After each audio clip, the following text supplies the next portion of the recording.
نبی پاک صلی اللہ علیہ وسلم کے بالکل شروع کے غلاموں میں سے ایک نام حضرت عمار بن یاسر رضی اللہ تعالیٰ عنہ کا بھی ہے۔ بڑے جفا کش، اصول پسند، بہمت اور حق کی تائید کرنے والوں میں سے حضرت عمار بن یاسر رضی اللہ تعالیٰ عنہ کا اس میں گرامی موجود ہے۔ اسلام کی خاطر جس خاندان نے سب سے زیادہ قربانیاں پیش کی، بالکل ابتدا میں اس خاندان والوں میں سے حضرت عمار بن یاسر رضی اللہ تعالیٰ عنہ شامل ہیں۔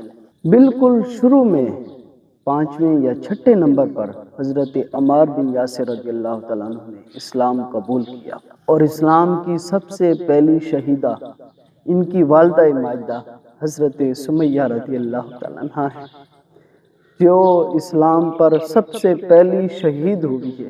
اللہ اکبر!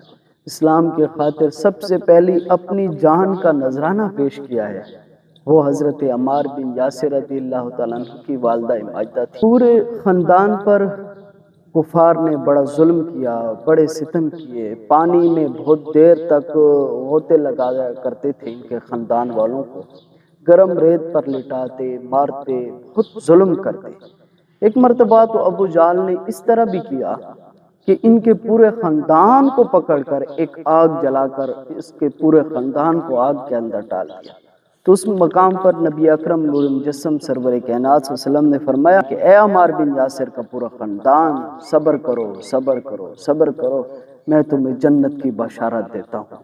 اللہ اکبر! کریم نے فرمایا کہ عمار بن یاسر کا ایسا خاندان ہے جیسے حضرت ابراہیم علیہ السلام پر آگ ٹھنڈی ہوئی تھی، ایسے ہی حضرت عمار بن یاسر رضی اللہ تعالیٰ عنہ کے خاندان پر بھی آگ جو ہے وہ ٹھنڈی ہوئی تھی، اور ساری دنیا جو ہے وہ جنت میں جانے کا شوق رکھتی ہے، لیکن جنت جو ہے وہ ان شخصیات کے آنے کا شوق رکھتی ہے کہ کبھی حضرت عمار بن یاسر آ جائے، حضرت علی المرتضیٰ آ جائے۔